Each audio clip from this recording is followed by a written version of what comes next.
हर हर महादेव।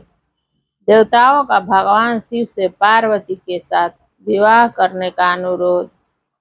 ब्रह्मा जी कहते हैं, नारद, देवताओं ने वहां पहुंचकर भगवान रुद्र को प्रणाम करके उनकी स्तुति की। तब नंदीश्वर ने भगवान शिव से उनकी दीन बंधुता एवं भक्त वत्सलता की प्रशंसा करते हुए कहा, प्रभु, देवता और मुनि संकट में पड़कर आपकी शरण में आए हैं। सर्वेश्वर, आप उनका उद्धार करें। दयालु नंदी के इस प्रकार सूचित करने पर भगवान शंभु धीरे धीरे आंखें खोलकर ध्यान से प्रक्त हुए। समाधि से विरत हो परम ज्ञानी परमात्मा एवं ईश्वर शंभु ने समस्त देवताओं से इस प्रकार कहा। शंभु बोले, श्री विष्णु और ब्रह्मा आदि देवेश्वर, तुम सब लोग मेरे समीप कैसे आए? तुम अपने आने का जो भी कारण हो वह शीघ्र बताओ। भगवान शंकर का यह वचन सुनकर सब देवता प्रसन्न हो कारण बताने के लिए भगवान विष्णु के मुंह की ओर देखने लगे। तब शिव के महान भक्त और देवताओं के हितकारी श्री विष्णु मेरे बताए हुए देवताओं के महत्तर कार्य को सूचित करने लगे। उन्होंने कहा, शंभु, तारकासुर ने देवताओं को अत्यंत अद्भुत एवं महान कष्ट प्रदान किया है। यही बताने के लिए सब देवता यहाँ आए हैं। भगवान, आपके ओर से पुत्र से ही तारक दैत्य मारा जा सकेगा और किसी प्रकार से नहीं। मेरा यह कथन सर्वथा सत्य है। महादेव, इस प्रकार विचार करके आप कृपा करें। आपको नमस्कार है। स्वामी, तारकासुर के द्वारा किए गए इस कष्ट से आप देवताओं का उद्धार कीजिए। देव शंभो, आप दाहिने हाथ से गिरिराज का पानी ग्रहण करें। गिरिराज हिमवान के द्वारा दी हुई महानुभावा पार्वती को पानी ग्रहण के द्वारा ही अनुग्रहित कीजिए। श्री विष्णु का यह वचन सुनकर योग परायण भगवान शिव ने उन सबको उत्तम गति का दर्शन कराते हुए इस प्रकार कहा, देवताओं, जो ही मैंने सर्वांग सुंदरी गिरिराज देवी को स्वीकार किया, तो ही समस्त सुरेश्वर तथा ऋषि मुनि सकाम हो जाएंगे। फिर तो वे परमार्थ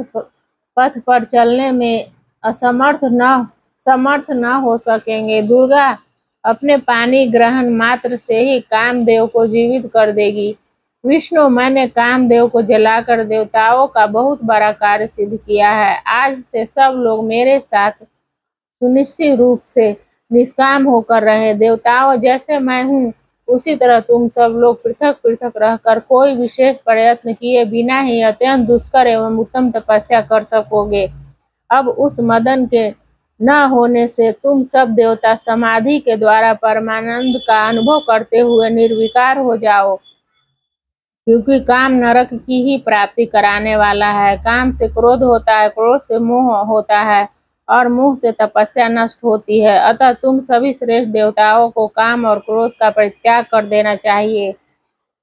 मेरे इस कथन को सभी अन्यथा नहीं मानना चाहिए, कभी अन्यथा नहीं मानना चाहिए। ब्रह्मा जी कहते हैं, नारद, वृषक के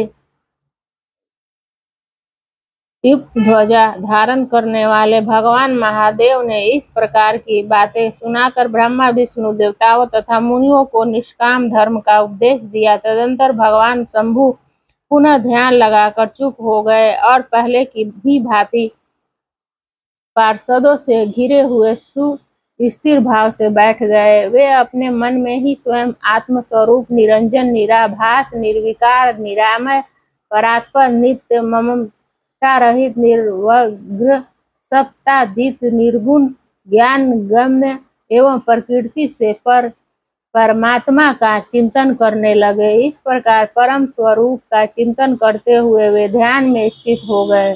बहुत से प्राणियों की सृष्टि करने वाले भगवान शिव ध्यान करते करते ही परमानंद में निमग्न हो गए। श्री हरि एवं इंद्र आदि देवताओं ने जब परमेश्वर शिव को ध्यान मग्न देखा, तब उन्होंने नंदी की सम्मति ली। नंदी ने पुनः दीन भाव से स्तुति करने के लिए कहा। उनकी इस सतमति के अनुसार देवता स्तुति करने लगे। वे बोले, देव देव महादेव, करुणा सागर प्रभु, हम आपकी शरण में आए हैं। आप महान क्लेश से हमारा उद्धार कीजिए। ब्रह्मा जी कहते हैं, नारद, इस प्रकार बहुत दीनता पूर्वक युक्ति से देवताओं ने भगवान शंकर की स्तुति की। इसके बाद वे सब देवता प्रेम से व्याकुल चित्त हो उच्च स्वर से फूट फूट कर रोने लगे। मेरे साथ भगवान श्री हरि उत्तम भक्ति भाव से युक्त हो मन ही मन भगवान शंभु का स्मरण करते हुए अत्यंत दीनता पूर्वक वाणी द्वारा उनसे अपना अभिप्राय निवेदन करने लगे। देवताओं के मेरे तथा श्री हरि के इस प्रकार बहुत स्तुति करने पर भगवान महेश्वर अपनी भक्त वत्सलता के कारण ध्यान से विरत हो गए। उनका मन अत्यंत प्रसन्न था। वे भक्त वत्सल शंकर, श्री हरि आदि को करुणा दृष्टि से देखकर उनका हर्ष बढ़ाते हुए बोले, विष्णु, ब्रह्मन तथा इंद्र आदि देवताओं, तुम सब लोग एक साथ यहाँ किस अभिप्राय से आए हो? मेरे सामने सच सच बताओ। श्री हरि ने कहा, महेश्वर, आप सर्वज्ञ हैं, सबके अंतर्यामी ईश्वर हैं। क्या आप हमारे मन की बात नहीं जानते? अवश्य जानते हैं, तथापि आपकी आज्ञा से मैं स्वयं भी कहता हूँ। सुखदायक शंकर, हम सब देवताओं को तारकासुर से अनेक प्रकार का दुख प्राप्त हुआ है, इसीलिए देवताओं ने आपको प्रसन्न किया है। आपके लिए ही उन्होंने गिरिराज हिमालय से शिवा की उत्पत्ति कराई है। शिवा के गर्भ से आपके द्वारा जो पुत्र उत्पन्न होगा उसी से तारकासुर की मृत्यु होगी, दूसरे किसी उपाय से नहीं। ब्रह्मा जी ने उस दैत्य को यही वर दिया है, इस कारण दूसरे से उसकी मृत्यु नहीं हो पा रही है। अतएव वह निडर होकर सारे संसार को कष्ट दे रहा है। इधर नारद जी की आज्ञा से पार्वती कठोर तपस्या कर रही है। उनके तेज से समस्त चराचर प्राणियों सहित त्रिलोकी आच्छादित हो गई है। इसीलिए परमेश्वर, आप शिवा को वर देने के लिए जाइए। स्वामी, देवताओं का दुख मिटाइए और हमें सुख दीजिए। शंकर, मेरे साथ देवताओं के हृदय में आपके विवाह का उत्सव देखने के लिए बड़ा भारी उत्साह है, अतः आप यथोचित रीति से विवाह कीजिए। परात्पर परमेश्वर, आपने रति को जो वर दिया था उसकी पूर्ति का अवसर आ गया है, अतः अपनी प्रतिज्ञा को शीघ्र सफल कीजिए।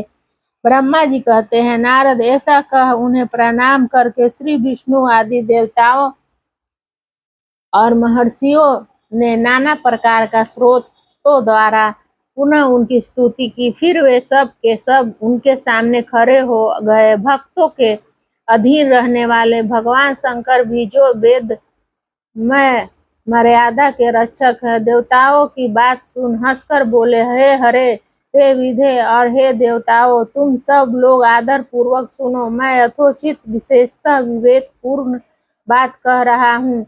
विवाह करना मनुष्यों के लिए उचित कार्य नहीं है, क्योंकि विवाह दृढ़ता पूर्वक बांध रखने वाली एक बहुत बड़ी बेरी है। जगत में बहुत से कुसंग हैं, परंतु स्त्री का संग उनमें सबसे बढ़कर है। मनुष्य सारे बंधनों से छुटकारा पा सकता है, परंतु स्त्री प्रसंग रूपी बंधन से वह मुक्त नहीं हो पाता। लोहे और काठ की बनी हुई बेरियों में दृढ़ता पूर्वक बंधा हुआ पुरुष भी एक दिन उस कैद से छुटकारा पा जाता है, परंतु स्त्री पुत्र आदि के बंधन में बंधा हुआ मनुष्य कभी छूट नहीं पाता। महान बंधन में डालने वाले विषय सदा बढ़ते रहते हैं।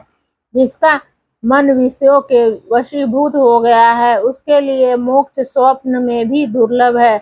विद्वान पुरुष यदि सुख चाहता है तो वह विषयों को विधि पूर्वक त्याग दे। विषयों को विशेष विष के समान बताया गया है, जिनके द्वारा मनुष्य मारा जाता है। विषयों के साथ वार्ता करने मात्र से मनुष्य क्षण भर में पतित हो जाता है।